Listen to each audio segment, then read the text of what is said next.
आज मी इथं उडदाचं नाही तर मुगाचं पापड कसं बनवायचं आणि तेही झटपट होणारे हे पापड आहेत। तर आज आपण मुगाच्या डाळीचे पळी पापड बनवणार आहोत। त्यासाठी खूप असं जास्त वेळ नाही लागत, लगेच एका दिवसात हे तयार होणारे पापड आहेत। चला तर मग व्हिडिओला सुरुवात करूया। त्यासाठी मी इथं मूग डाळ घेतलेला आहे। तर तुम्ही इथं कोणतेही मूग डाळ घेऊ शकता किंवा जास्त प्रमाणात सुद्धा हे मुगाचे पापड आहेत तो बनवून घेऊ शकता। तर आता मी फक्त दाखवण्यासाठी एक साधारण छोट्या वाटीनं 1 वाटी एवढं मी इथं मूग डाळीचं करत आहे। तर मूग डाळ आहे तो पहिला आपल्याला 2 ते 3 पाण्याने स्वच्छ असं धुवून घ्यायचं आहे आणि ह्याला असंच भिजत रात्रभर किंवा 5 ते 6 तासासाठी असंच ठेवून द्यायचं आहे। तर 5 ते 6 तासानंतर हे मुगाचे डाळ आपले छान असं मऊसूत भिजलेले आहेत। तर आता ह्याच्यामधलं सगळं पाणी काढून घ्यायचं आणि ह्याला मिक्सरला लावून बारीक करून घ्यायचं आहे।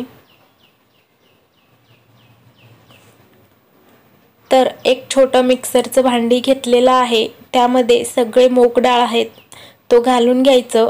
थोडंसं साधारण 1 ते 2 चमचे पाणी घालून ह्याला मिक्सरला लावून बारीक असं पेस्ट करून तयार करून घ्यायचं आहे। वाटून घेतलेलं मूग आहेत ते एका भांडीमध्ये असं गाळून घ्यायचं आहे।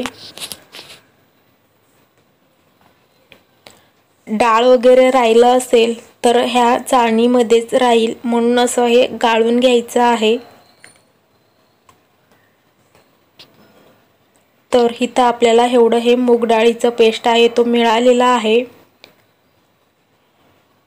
तर माझ्याकडे इथं 1 वाटी आपलं हे मूग डाळीचं जो पेस्ट आहे तो आहे आणि ह्यासाठी आपल्याला एकूण पाणी इथं 6 वाटी पाणी लागणार आहे। तर मी पहिलं इथं 2 वाटी घेतलेलं आहे, लागेल तसं आपल्याला घ्यायचं आहे।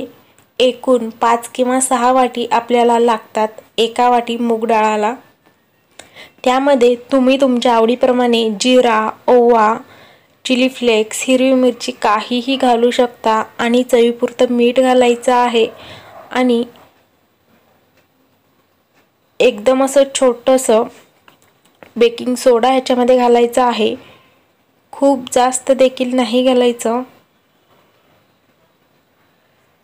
त्यानंतर हे पाणी इथं गरम झालेलं आहे, उकळतं पाण्यातच हे आपल्याला मुगाचं जे आपण पेस्ट तयार करून घेतलेलं आहे ते घालायचं आहे आणि त्याचमध्ये थोडंसं पाणी घालून ते सुद्धा याच्यामध्ये घालायचं आहे।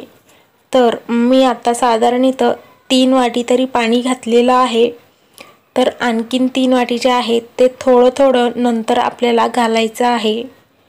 तर हे डाळ असल्यामुळे लवकर असं घट्ट होत नाही, त्यासाठी मी इथं 1 मोठा चमचा एवढा कॉर्नफ्लॉवर घेतलेला आहे। तर हे कॉर्नफ्लॉवर घातल्यामुळे हे घट्ट होण्यास सुरुवात होते आणि आपले मुगाचे पापड आहेत तो छान असं चिरत वगैरे नाही येत, छान असं गोल वगैरे येतील। त्यामुळं साधारण 1 किंवा 2 चमचे एवढंच घालायचं आहे। तर कॉर्नफ्लॉवरला पहिलं पाणी घालून मिक्स करून घ्यायचं आणि त्यानंतरच हे जे आपण गॅसवर ठेवलेलं भांड्यामध्ये ते घालायचं आहे। तर आत्ता आपल्याला हे साधारण एकूण 7 ते 8 मिनटं थोडंसं घट्ट होण्यासाठी घट्ट होईपर्यंत असंच शिजवून घ्यायचं आहे। कलर तुम्ही नसेल घालायचं, नाही घातलात तरी चालेल, पण मी इथं थोडंसं पिवळा कलर आहे तो घातलेला आहे, म्हणजे आपले पापडसुद्धा छान दिसतील म्हणून घातलेला आहे। आणि ह्याच्यामध्ये आपण जिरा घातलेला असल्यामुळे आणि थोडंसं हिंगसुद्धा घातलेला आहे, त्यामुळे हे खाताना लागायला तर खूपच छान लागणार आहेत आणि दिसायला खूपच सुंदर दिसणार आहेत। तर आता मी तुम्हाला एक 7 ते 8 मिनटानंतर दाखवत आहे। आपले इथं मुगाचं जे डाळ आहे तो पापड इथं बनवण्यासाठी पूर्णपणे तयार आहे। गॅस लगेच बंद करायचं आणि हे आपल्याला लगेच आता पापड आहेत तो इथं एका कापडावरती किंवा अशा कॅरीबॅगच्या शीटवरती घालायचं आहे गरम असतानाच।